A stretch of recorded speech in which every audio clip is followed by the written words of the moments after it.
বিশ্বনবী সোমবারে রোজা রাখতেন। আমাদের অনেক মা বোনেরা রোজা রাখতে চায়, তো রাখতে যে তারা কিছু বেদাআত করে ফেলে। যত জায়গায় যতটা সুন্নাহ আছে ওই সুন্নাহ সরায় ফেললে ওই জায়গায় বেদাত ঢুকে, ঠিক কিনা?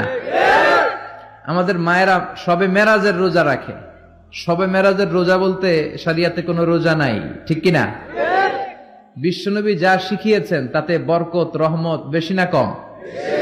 বিশ্বনবী সোমবার বৃহস্পতিবার রোজা রাখতেন। এজন্য মায়েরা বোনেরা যদি রোজা রাখতে চায় তাদেরকে বলে দিবেন সোম আর বৃহস্পতি রাখবেন। বিশ্বনবী মাসে 3টা স্পেশাল রাখতেন, আইয়ামুল বীর 13, 14, 15। মা বোনেরা যদি রাখতে চায় এদেরকে বলে দিবেন তারা যেন এই দিনগুলোতে রাখে। তারপরে বিশ্বনবী সাল্লাল্লাহু আলাইহি ওয়াসাল্লাম রমাদান শেষে যে ঈদুল ফিতর হয়, শাওয়ালের প্রথম দিন আমরা ঈদুল ফিতর সেলিব্রেট করি ওয়ার্ল্ড ওয়াইড। ঈদুল ফিতরের পরে শাওয়ালের বাকি 29 দিনের যে কোনো 6 দিন আপনি 6টা রোজা রাখতে পারেন। বিষ্ণু সাল্লাল্লাহু আলাইহি ওয়াসাল্লাম বলেছেন, মান সামা রমাদানা সুম্মা আতবাআহু সিত্তাম মিন শাওয়াল কানা কাসিয়ামিদ দাহর।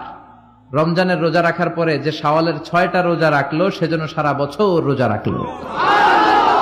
এগুলো হচ্ছে সুন্নাহ সম্মত রোজা, সোম বৃহস্পতি।